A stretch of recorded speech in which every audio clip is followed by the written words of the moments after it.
वीरबहादुर आलेलाई निर्वाचन आचार संहिता उल्लङ्घन हुने गरी क्रियाकलाप गरेको विषयमा आयोगले 24 घण्टाभित्र स्पष्टीकरण बुझाउन भनेको छ।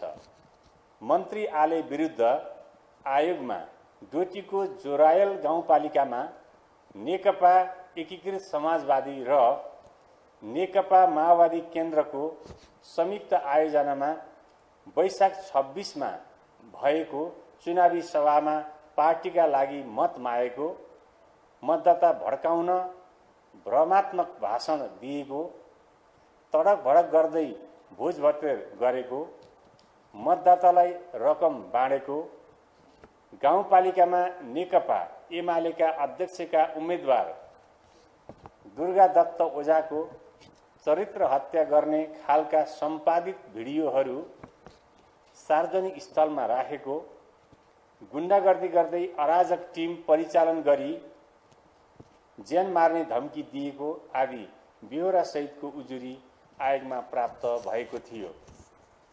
त्यसैगरी 7 नम्बर पर्साको वीरगञ्ज महानगरपालिकामा नेकपा एमालेका उम्मेदवार विजय सराबगीले निर्वाचन आचार संहिता उल्लङ्घन हुने गरी क्रियाकलाप गरेको विषयमा आयोगले 24 घण्टाभित्र स्पष्टीकरण दिन भनेको छ। सराबगीले वैशाख 26 गते राति 12:30 बजे महानगरको वडा नम्बर 16 स्थित एक मतदाताको घरमा प्रवेश गरी मत खरिद गर्न नगदको लेनदेन गरेको भनी जनता समाजवादी पार्टी नेपालका वीरगञ्ज महानगर कमिटीका अध्यक्ष ईश्वरचन्द्र यादवको उजुरीका आधारमा आयोगले सराबगीसँग जवाफ माग गरेको हो। त्यसैगरी 8 सेतोपाटी सञ्चार प्रालीमा मिति 2079-1-23 गते वीरगञ्जमा दबङ नेता राजेश मानको सम्भावना धेरै, पछि निवर्तमान मेयर सराबगी र मिति 79-1-24 गते गठबन्धनको सहयोगमा इटहरीको लाल किल्ला पहिलो पटक तोड्ने आशमा कांग्रेस शीर्षकमा प्रकाशित समाचारबाट निर्वाचन आचार संहिताको उल्लङ्घन भएको सम्बन्धमा सोधिएको स्पष्टीकरणमा प्राप्त जवाफ चित्तबुद्ध र जिम्मेवार नभएकाले आयोगले उक्त सञ्चार संस्थालाई निर्वाचन आयोग ऐन 2073 को दफा 23 बमोजिम निर्वाचन आचार संहिता विपरीत हुने खालका समाचार प्रकाशन नगर्न तथा प्रकाशन भएका त्यस्ता समाचारहरू तत्काल हटाउन निर्देशन दिई अब आइन्दा यस्तो कार्य नगर्न सचेत गराउने निर्णय गरेको छ। 9 रूपन्देहीको तिलोत्तमा नगरपालिकाका प्रमुख वासुदेव घिमिरेले नेकपा एमालेका उम्मेदवारहरूको प्रचार प्रसारमा खटिएको भन्ने फोटो सहितको समाचार तथा आचार संहिता उल्लङ्घन गरेकोमा कारबाही गर्न तिलोत्तमाका मेयर घिमिरेको निर्वाचन आयोगलाई चुनौती भन्ने शीर्षकको समाचार अनलाइन खबर लगायतका आम सञ्चार माध्यम तथा सामाजिक सञ्जालबाट आयोगलाई जानकारी हुन आएको विषय आयोगमा पेश हुँदा निजले गरेको उक्त कार्य आचार संहिता निर्वाचन आचार संहिता 2078 को दफा 5 को खण्ड क तथा निर्वाचन आयोग ऐन 2073 को दफा 22 विपरीत भए गरेको देखिएकोले निर्वाचन आयोग ऐन 2073 को दफा 23 बमोजिम अब आइन्दा निर्वाचन आचार संहिता विपरीतका कार्यहरू नगराउन निर्देशन दिई निजले आचार संहिता उल्लङ्घन हुने कार्य गरेकोले सचेत गराउने आदेश दिइएको छ। 10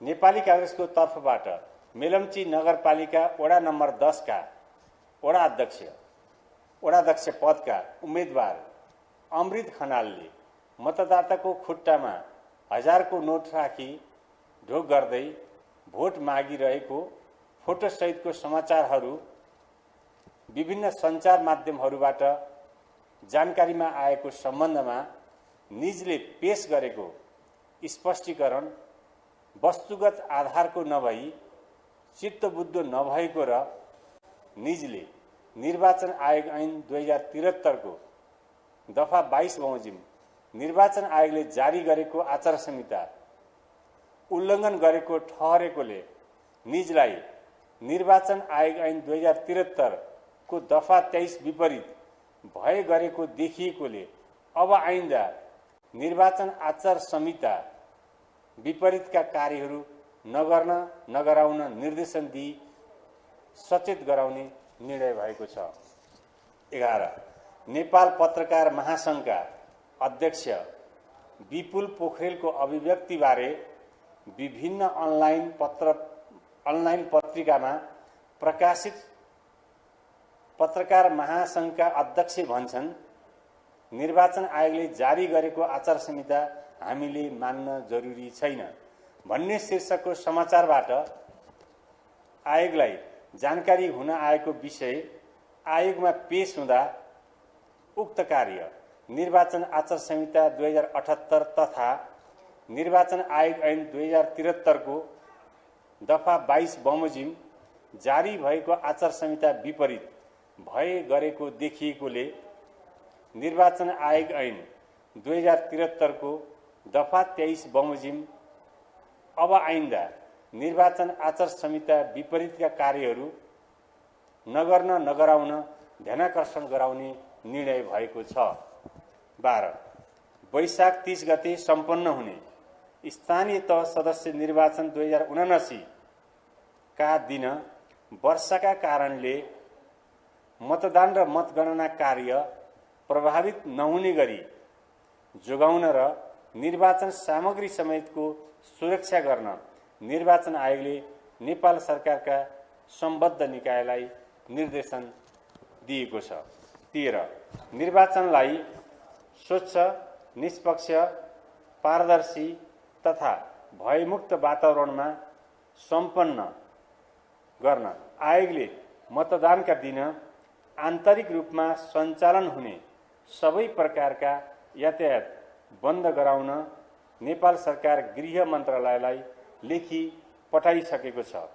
निर्वाचन सम्बन्धी कुनै कार्यमा प्रयोग नहुने गरी एम्बुलेन्स, खानेपानीको ट्याङ्कर, दूध बोक्ने सवारी साधन, दमकल, दूरसञ्चार तथा केबल सेवा, सब वाहन, अस्पतालका स्वास्थ्य कर्मीको आवागमनका लागि प्रयोग हुने साधन, अस्पतालमा कार्यरत परिचय पत्र प्राप्त चिकित्सकले प्रयोग गर्ने सवारी साधन, फोहोर मैला ओसार पसार गर्ने सवारी साधन, तरकारी, फलफूल तथा विद्युत सेवा जस्ता अत्यावश्यक सेवा र नम्बर प्लेटमा सिडी उल्लेख भएको कूटनीतिक नियोगका सवारी साधनको हकमा सवारी अनुमति पत्र लिनुपर्ने छैन।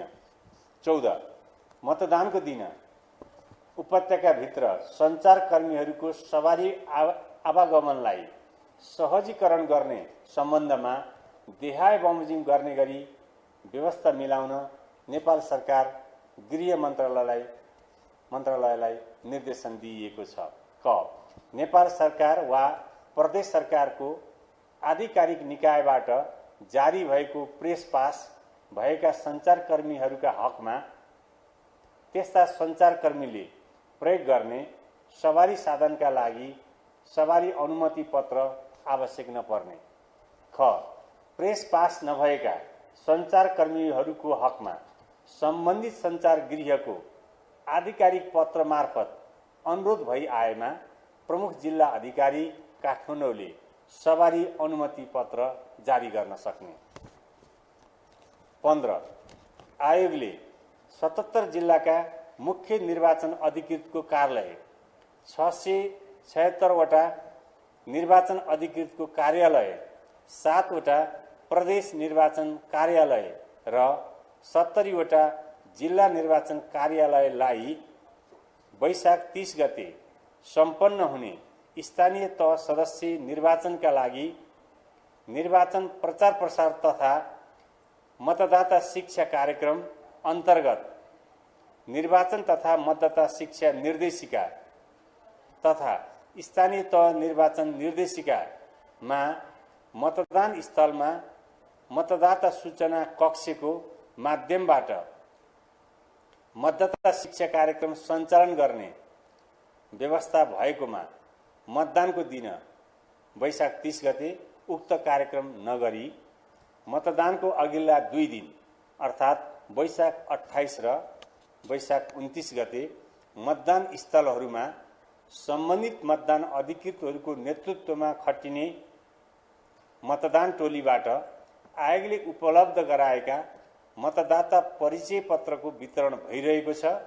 आयोगले उपलब्ध गराएका नमुना मतपत्र लगायतका पोस्टर, ब्रोशर आदि छपाई सामग्रीहरूको माध्यमबाट मतदान गर्ने सही तरिका गराउन अथवा सिकाउन निर्देशन दिइएको छ।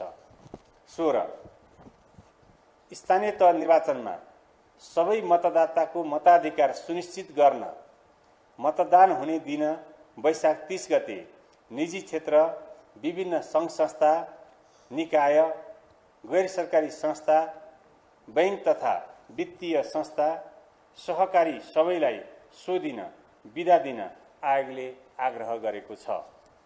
17 स्थानीय तह निर्वाचन निर्देशिका 2078 ले गरेका व्यवस्थाका आधारमा आयोगले मतदानको दिन मतदान केन्द्रभित्र मतदाता, उम्मेदवार वा निजको एकजना निर्वाचन प्रतिनिधि वा मतदान प्रतिनिधि, आयोगबाट अनुमति प्राप्त पर्यवेक्षक, आयोग वा निर्वाचन अधिकृत वा मतदान अधिकृतबाट अनुमति पाएका व्यक्ति, महिला मतदाताको साथमा रहेको बढीमा 5 वर्षको नाबालक एवं दृष्टिविहीन वा शारीरिक रूपले अशक्त मतदाताको सहयोगको लागि साथमा आएको एका घरको परिवारको सदस्यलाई मात्र प्रवेश गर्न दिने व्यवस्था रहेको छ। तर मादक पदार्थ सेवन गरेको व्यक्ति मतदाता भए तापनि मतदान अधिकृतले मतदान केन्द्रमा प्रवेश गर्न दिइने छैन। त्यस्तै मतदान केन्द्रमा प्रवेश गर्न अनुमति पाएको मतदाता वा अन्य कुनै व्यक्तिले मतदान केन्द्रभित्र मोबाइल क्यामेरा तथा फोटो खिच्ने सामग्री, सलाई, लाइटर जस्ता प्रज्वलनशील एसिड पदार्थ, कुनै प्रकारको हात हतियार, नमुना मतपत्र लगायतका कागजातहरू, कुनै राजनीतिक दल वा उम्मेदवारको निर्वाचन चिन्ह भएको वा संकेत जनिने कुनै वस्तु लैजान पाइने छैन। 18 निर्वाचनमा मतदानका लागि मतदाता नामावलीमा नाम हुनु अनिवार्य छ। नामावलीमा नाम भएकाले मतदाता परिचय पत्र वा नेपाली नागरिकताको प्रमाणपत्र वा राष्ट्रिय परिचय पत्र वा राहदानी वा जग्गाधनी प्रमाण पूर्जाको सक्कल प्रमाणका आधारमा मतदान गर्न दिन सबै निर्वाचन अधिकृतलाई निर्देशन दिइएको छ।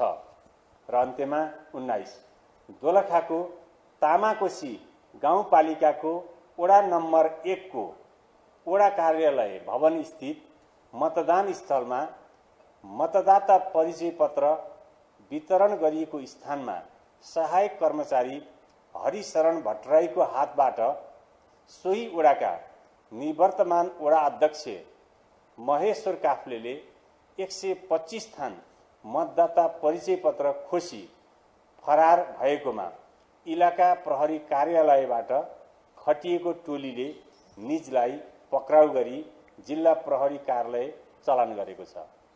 निज काफ्लेलाई दोलखाको मुख्य निर्वाचन अधिकृतको कार्यालयबाट निर्वाचन कसुर अन्तर्गत कारबाही चलाउने विषयमा आवश्यक प्रक्रिया अघि बढेको छ। हस्, धन्यवाद। र यस सम्बन्धमा यहाँहरूलाई अरू कुनै विषयमा केही स्पष्टता आवश्यक देख्नुभएको छ भने यहाँहरूले एक एक गरेर प्रश्न सोध्न सक्नुहुन्छ। यो गणना सम्बन्धमा अलिकति स्पष्ट गरिदिनु होला। भोलि कति बेलादेखि गणना सुरु हुने हो, कसरी हुने हो, र अब निर्वाचन अधिकृतको कार्यालयभित्र मात्रै हुने हो वा अन्य स्थानमा समेत गणना हुने हो त्यो सम्बन्धमा। अर्को काठमाडौँ महानगरपालिकाको प्रमुख पदका उम्मेदवार केशव स्थापितसँग दुईपटक हामीले स्पष्टीकरण निर्वाचन आयोगले स्पष्टीकरण सोधेको त्यो सम्बन्धमा अहिलेसम्म के निर्णय भएको छ त्यो आइसकेको छैन। त्यो सम्बन्धमा पनि अलिकति जानकारी गराएको छ।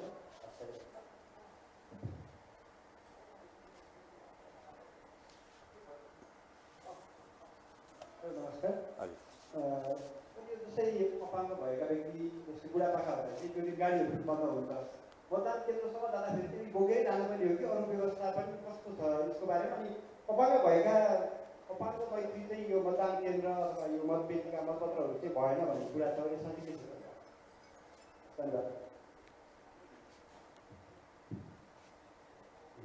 एउटा सानो सोध्न चाहन्छु, देशभर जस्तो काठमाडौँमा चाहिँ यो कतिपय मतदान स्थलहरू छ, त्यहाँ चाहिँ महिला प्रमुखहरू राखिएको थियो। केही जिल्लामा चाहिँ मतदान केन्द्रहरूमा चाहिँ महिलाहरू सबै म्यानेजर महिलाले गरेको भन्ने पनि आएको छ।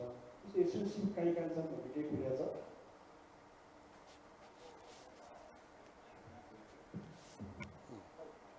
म अलिकति ढिलो आएँ, सायद त्यो अगाडि भनिसकेको पनि हुनसक्छ। यो हिजो अस्तितिर मौनावधि सुरु भइसकेपछि सामान्य सञ्जालमा स्पोन्सरका पोस्टहरू फेरि आइरहेको थियो। कारबाहीको प्रक्रिया के छ? हिजो प्रमुख निर्वाचन आयोगसँग कुरा हुँदाखेरि पनि हामी कारबाहीको प्रक्रियामा छौँ भन्नुभएको थियो, के छ? त्योसँगै अहिले अब अलि बढी चासोको विषय भनेको मतगणनामा हाम्रो सबैको ध्यान जान्छ भोलिदेखि, होइन? मतगणना हुँदै गर्दाखेरि कसले कति प्राप्त गर्यो भनेर आधिकारिक अथवा अनाधिकृत कति भन्ने खालको एउटा प्रतिस्पर्धा हुने स्थिति अथवा हामीले कहाँबाट लिने भन्ने समस्या आउन सक्छ। निर्वाचन आयोगले आफ्नै वेबसाइट मार्फत अथवा कुनै केही उपाय बनाएर स्थानीय तहको अथवा वडाको कहाँको के कस्तो विवरण आयो भन्ने कुराहरू हामीलाई उपलब्ध गराउने अथवा आफूले प्रोभाइड गर्ने योजना बनाएको छ कि छैन, के छ त्यो पनि जानकारी गराइदिनु होला। धन्यवाद।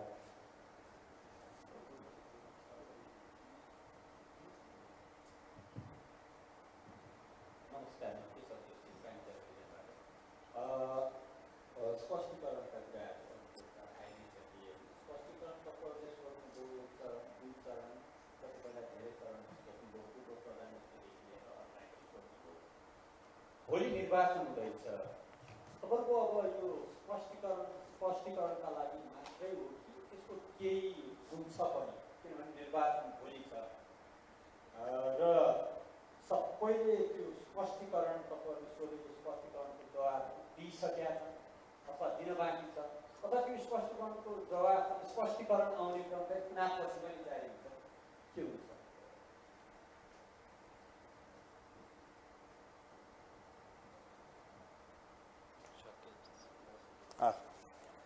अब पहिलो चरणको चाहिँ प्रश्नोत्तर गरौँ, होइन? त्यसपछि रह्यो भने दोस्रो गरौँला। यहाँहरूलाई धेरै धेरै धन्यवाद प्रश्न सोध्नुभएको छ।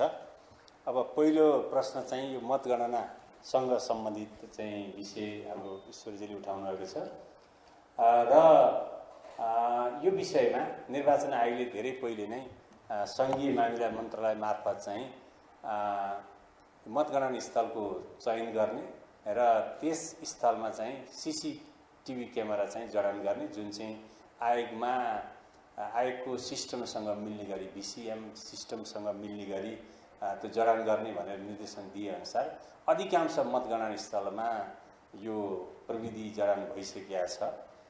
यो चाहिँ अब अहिले आयोगले भने तापनि यो चाहिँ यसको स्वामित्व चाहिँ सम्बन्धित स्थानीय तहकै रहन्छ र हामीले केही दिन अथवा बढीमा हप्ता दिन 10 दिन मात्रै निर्वाचन प्रयोजनका लागि प्रयोग हुने हो र पछि चाहिँ त्यो सेवाग्राहीहरूको कार्य सम्पादन स्तर अथवा सेवाग्राहीहरूलाई कसरी चाहिँ कार्य सम्पादन स्तरदेखि लिएर त्यहाँका सुरक्षाका विषयमा ती साधनहरू प्रयोग गर्न सकिने भए मुख्यतः मतगणना स्थललाई हामीले बढी विश्वसनीय, भरपर्दो, पारदर्शी र एक अर्थमा चाहिँ स्तरीकृत गर्नलाई, स्ट्यान्डर्डाइजेसन गर्नको लागि पनि यो विधि अपनाइएको छ र आशा गरौँ मतगणना स्थलबाट चाँडोभन्दा चाँडो पारदर्शी ढङ्गबाट ती विवरणहरू प्राप्त हुनेछ र त्यसलाई हामीले यहाँहरूलाई पनि सम्प्रेषण गर्नेछौँ।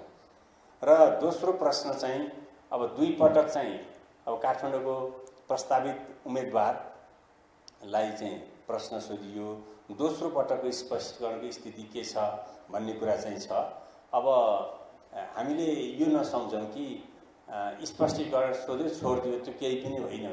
वास्तवमा सधैँ यस्तो खालको चाहिँ स्थिति नरहन सक्छ। बिस्तारै हाम्रा चाहिँ निर्वाचन व्यवस्थापनका क्रमहरू सुधार हुँदै गएका छन् र इलेक्सन हिस्ट्रीमा यी स्पष्टीकरण सोधिएका कुराहरू पनि लेखिँदै जान्छन्। त्यसैले एउटा इथिकल इलेक्सन र एउटा लोकतान्त्रिक मूल्य मान्यताको निर्वाचनमा विश्वास गर्ने समाजको विकास हुँदै जाँदा यी कुराहरूले पनि अर्थ राख्ने हुँदाखेरिमा स्पष्टीकरण पनि निर्वाचन व्यवस्थापनको सन्दर्भमा महत्त्वपूर्ण कारबाही नै हो। त्यसलाई हल्का तरिकाले हामीले डाइल्युट नगरौँ भन्ने चाहिँ लाग्दछ र यो दोस्रो स्पष्टीकरण चाहिँ सम्भवतः चित्तबुझ्दो भएको हुनाले यसलाई तामेलीमा राखिएको होला। त्यसै गरी अब अपाङ्गतालाई बोकेरै लैजाने हो या के भन्ने कुरा चाहिँ प्रश्न सोध्नुभएको छ र अपाङ्गता मैत्री निर्वाचन व्यवस्थापन गर्ने आएको नीति नै छ। त्यसै अनुरूप यहाँहरूले अहिलेको आचार संहिता हेर्नुभयो भने निर्वाचनको दिन कुनै पनि प्रकारका सवारी साधन अब तोकिएका सवारी पास बाहेक अरू चलाउन पाइँदैन भनेर स्पष्ट व्यवस्था गरेको छ।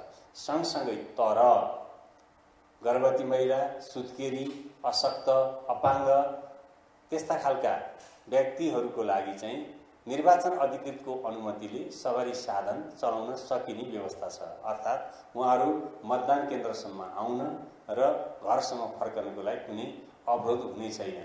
तर चिन्ता कहाँनिर हो भने अपाङ्गताको नाममा चाहिँ सवारी साधनको पास लिने, अनुमति लिने, तर अन्य प्रयोजनको लागि प्रयोग गरियो भने त्यो बेलामा स्थानीय प्रशासनले तुरुन्तै पास खारेज गरेर रोकिदिन सक्छ।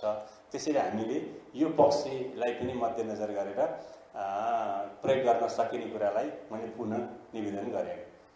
अब त्यसै गरी मतपत्र अलिकति अपाङ्गता मैत्री छैन भन्ने कुराहरू छ। जस्तै कलरका कुराहरू हुन सक्छन्। जस्तै अलिकति येलो कलरको चाहिँ भए बढी न्यून दृष्टि भएकालाई पनि सहिलो हुनेदेखि लिएर ब्रेल लिपि भयो भने दृष्टिविहीन मतदाताहरूलाई पनि प्रयोग गर्न सकिन्छ भन्ने यो छलफलका विषय भयो।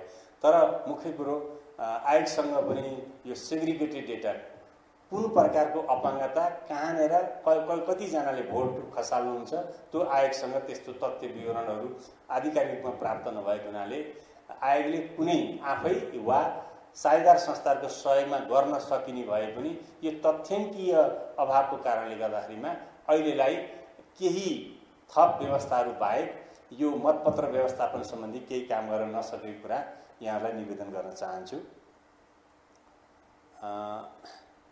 अब काठमाडौँमा एउटा अहिलेको केही विशेषता, अहिलेको निर्वाचन व्यवस्थापनको विशेषताको कुरा गर्दा काठमाडौँ उपत्यकाका लगभग सबैजसो स्थानीय तहको निर्वाचनमा खटिएका निर्वाचन अधिकृतहरू महिला निर्वाचन अधिकृत नै हुनुहुन्छ र कतिपय जिल्लामा महिला कर्मचारीहरू मात्रैबाट मतदान केन्द्र व्यवस्थापन हुने सम्भावना भए त्यहाँ त्यस्तो खालको नमुना मतदान केन्द्रको रूपमा पनि केही गरिएको हुन सक्छ। तर ती सबै तथ्याङ्कहरू अहिले आयोगमा प्राप्त नभइसकेका कारणले गर्दा अहिलेलाई यो विषयमा थप अरू जानकारी यहाँलाई प्रदान गर्न सकिएन। यो कुरा मैले यहाँलाई निवेदन गरेँ। त्यसै गरी अर्को विषय छ सामाजिक सञ्जालको कारबाही प्रक्रियाको सम्बन्धमा आयोगले यस सम्बन्धमा सामाजिक सञ्जालको उपयोग सम्बन्धी अथवा निर्वाचन व्यवस्थापनमा सामाजिक सञ्जालको उपयोग सम्बन्धी नीति चाहिँ जारी गरिसकेका छ।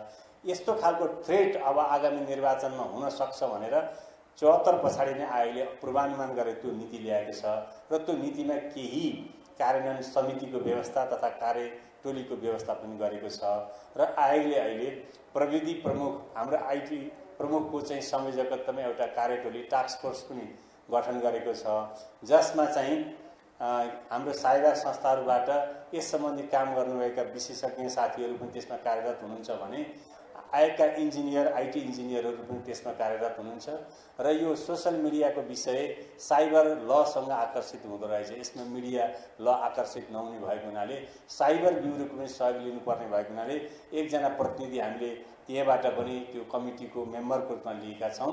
यसले मोनिटरिङ गरिरहेको छ र कहीँ कतै त्यस्ता खालका उल्लङ्घन भएको कुराहरू उजुरीको रूपमा प्राप्त भएका छन् र यो रेकर्डमा रहने विषय हो र आयोगले र गम्भीर प्रकृतिका आचार संहिता उल्लङ्घन भयो भने पछि पनि यसलाई ट्र्याकिङ गरेर कारबाहीमा लान सक्ने र तत्काल गम्भीर प्रकृतिका आचार संहिता उल्लङ्घनको कुराहरू देख्यो भने तुरुन्तै साइट ब्लक गर्न अथवा साइबर ब्युरोलाई अनुरोध गरेर कारबाहीको दायरामा ल्याउन तथा कतिपय कुराहरू चाहिँ निर्वाचन कसो तथा सजाय ऐनका दफासँग आकर्षित हुने भए तदनुरूपको चाहिँ कारबाही गर्नको लागि चाहिँ आयोग एकदमै क्रियाशील छ।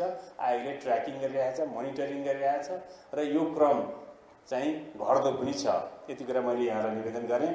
त्यसैगरी अर्को एकजना साथीले सोध्नुभएको छ मतगणनाको आधिकारिक जानकारी कसरी पाउन सकिन्छ होला भने यसलाई मैले भर्खरै पनि हाम्रो आइटीका साथीहरूलाई सोधेको थिएँ कि हाम्रो वेबसाइटबाट लिङ्क गरेर आधिकारिक विवरणहरू जस्ताको जस्तै जुन रूपमा आयोगमा प्राप्त भयो त्यही रूपमा पनि मिडियामा जाने गरी त्यसरी व्यवस्थापन गर्दैछौँ। यो चाँडै नै त्यहाँ तपाईँहरूलाई लिङ्क प्राप्त हुनेछ। त्यसैगरी अर्को प्रश्न छ स्पष्टीकरण मात्रै हो या केही थप भन्ने कुरा। यो मैले यो दोस्रो प्रश्नको जवाफमा पनि यहाँलाई निवेदन गरिसकेका छु कि एउटा इथिकल इलेक्सन र डेमोक्रेटिक नर्म्स र भ्यालुमा विश्वास गर्ने समाजको विकास हुँदै जाँदा यो स्पष्टीकरण सुधिनु नै सबैभन्दा ठुलो कारबाही हुनेछ।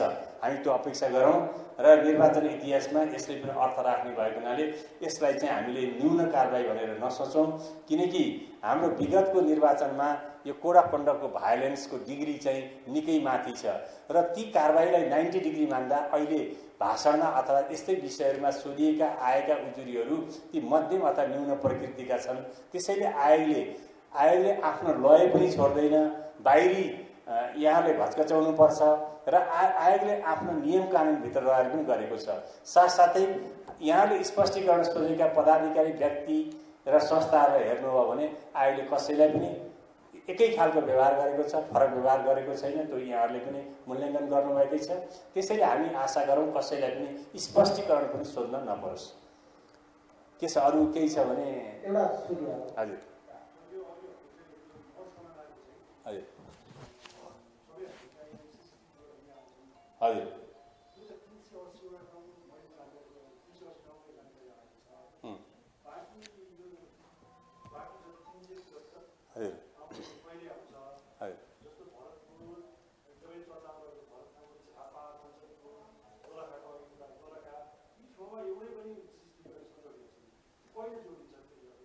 अब हामीले यो सङ्घीय मामला मन्त्रालय मार्फतबाट धेरै पहिले नै यो यस्तो खालको प्रविधियुक्त चाहिँ सामग्री जोड्नको लागि चाहिँ पत्रचार गरेको आयोगले पटक पटक ताकेता पनि गर्यो। हाम्रो प्रशासन शाखाबाट पनि सम्बन्धित जिल्ला निर्वाचन कार्यालय लगायत अन्य निर्वाचन अधिकारीहरूलाई अथवा अधिकृतहरूलाई पनि हामीले यो निर्देशन दिइ नै रहेको। तर विविध कारणवश जस्तै अब पदाधिकारीहरू निर्वाचनमा लाग्नुभएको छ, तर त्यहाँ निर्णय गर्ने अधिकारीहरू पनि कतिपय अवस्था नभएको हुनसक्छ, कतिपय ठाउँमा कर्मचारी नभएको पनि हुनसक्छ, कर्मचारीले त्यो खरिद प्रक्रिया अगाडि बढाउन नसकेको स्थिति हुनसक्छ। यी विविध कारणले केही ठाउँमा अझै जडान हुन नसकेको स्थिति होला। तर ती ठाउँहरूमा पनि भिडियोबाट रेकर्ड गरेर सबै गणनाका कुराहरू भिडियोबाट रेकर्ड गरेर त्यसलाई चाहिँ एउटा बाइट के अरे यो फ्याक्ट फिगर बाइटको रूपमा त ती भिडियोहरू पनि रहने भएको हुनाले ती कुराहरू चाहिँ राख्ने निर्देशन भइसकेका छ। त्यसैले हामी ढुक्क हौँ। अब त्यहाँ त्यसरी पनि ती व्यवस्थापन हुनेछ र मुख्य कुरो आयोगबाट मोनिटरिङ गरेर त्यहाँको यथार्थ वस्तुस्थिति ट्र्याकिङ गर्नको लागि चाहिँ सहज होस् भनेर यो गरिएको। यसको अल्टिमेट उद्देश्य भनेको त गणनालाई स्वच्छ, पारदर्शी, भयरहित र विश्वसनीय बनाउनु हो। आयोग त्यसमा प्रतिबद्ध छ। जस्तो वर्षाको समय छ, छाता ओढ्नुपर्छ, कतिपयको चुनाव चिन्ह छाता छ, कलम बोक्नु पर्यो। एउटा दलको चुनाव चिन्ह कलम छ, 300 मिटर आसपास चुनाव चिन्हहरू सङ्केतहरू नलिएर जाने छन् भने हटाउने भन्ने छ आचार संहिता। यो कलम छाताको चाहिँ के हुन्छ? यसमा म पनि जोडिहाल्छु। जस्तो कि अब मतदान स्थलमा खटिएका कर्मचारी, सुरक्षाकर्मी लगायत पत्रकारहरू हुनुहुन्छ होला, सम्बन्धित क्षेत्रमा नजान सक्नेहरूको लागि के व्यवस्था हुँदैछ, कसरी तयारी गर्दैछ, त्यसको पनि स्पष्ट पार्छ। एकचोटि प्लिज दोहोऱ्याउनु। अनि यो मतदान स्थलमा खटिएका कर्मचारी, सुरक्षाकर्मी उहाँहरूले मतदान गर्न पाउने व्यवस्था कसरी राख्नु? हस् हस्, ल एकदम इन्ट्रेस्टिङ कुरा गर्नु हो है। इत्यादि अब निर्वाचन आयोगले दिएका चिन्ह पनि त्यस्तै छन्, उम्मेदवारको र दलका चिन्ह पनि त्यस्तै छन्। अब यसलाई संयोग मानौँ। किन संयोग मानौँ? कुरो के रहेछ भन्दा निर्वाचन चिन्ह एकदमै सर्वसाधारणले पनि चिनेको हुनुपर्छ होइन, र त्यो एक अर्कोसँग अलिकति भिन्नता, कन्ट्रास्ट पनि हुनुपर्दछ होइन। त्यो कारणले गर्दा ती चिन्हहरू दिए। र अब छाता ओढेको, बर्खा सबैले छाता ओढ्छन्, गर्मी भए पनि छाता ओढ्छन्, त्यसलाई चाहिँ त्यत्तिकै भरमा मत दिने हाम्रा मतदाता छन् जस्तो लाग्दैन। त्यस हुनाले त्यो चिन्ह, तर त्यसलाई त्यो व्यवहारिक पक्षलाई हेर्नु पर्यो। अब कलम चिन्ह कसैको छ भन्दा हस्ताक्षर अर्कोले हुँदैन, कलम नै चाहिन्छ। त्यस हुनाले अब त्यति कुरामा चाहिँ अब त्यत्तिमा प्रभावित भएर मत दिने हाम्रो मतदाताहरू छन् जस्तो लाग्दैन। धेरै सचेत हुनुहुन्छ, धेरै कमिटमेन्ट छ हाम्रो मतदाताहरूको। त्यसलाई चाहिँ हामी त्यसरी नजोडौँ, त्यो व्यवहारिक पक्षलाई पनि हेर्नुपर्छ। अब यहाँले सोधेको प्रश्न चाहिँ म त फेरि चाहिँ लस्ट भएछु। एकदमै भर्खरै मात्र पनि यस्तै खालको एउटा प्रश्न आएको थियो। हाम्रो निर्वाचन कानुनमा स्पष्ट रूपमा सम्बन्धित मतदान केन्द्र जहाँ उहाँहरू खटिनु भएको छ त्यहाँको स्थायी मतदाता हुनु छैन भनेर स्पष्ट निर्देशन छ। र यदि कोही मतदाता त्यो केन्द्र खटिनु भयो, अब विभिन्न पक्षहरू खेलाउँदा अथवा विचार गर्दा गर्दै भने पहिलो मताधिकार त मतदाताको रूपमा हुन्छ, उहाँहरूले मतदान गर्न सक्नुहुन्छ आफ्नो व्यवस्थापनलाई अप्ठ्यारो नपर्ने गरी। तर आयोगले स्पष्ट रूपमा निर्वाचनको निष्पक्षता कायम गर्नको लागि मतदाताको स्थायी बसोबास भएको अथवा मतदाताले नाम भएको क्षेत्रमा चाहिँ अथवा त्यो केन्द्रमा नखटाउने नै नीति छ। त्यसैले अहिले स्थानीय तह निर्वाचनमा कर्मचारीहरूलाई त्यो खालको सुविधा छैन। हजुर, हस्, ल एकदमै यहाँलाई धेरै धेरै धन्यवाद। बाहिर चाहिँ चिया खाजा पक्कै व्यवस्था छ, यहाँहरू त्यसमा सरिक भइदिनुको लागि म अनुरोध गर्छु। र यहाँहरूको ज्यादै साथ र सहयोग छ। यो साथ र सहयोग आयोगले सधैँ उच्च मूल्याङ्कन साथ निरन्तरताको अपेक्षा गरेको छ। धन्यवाद।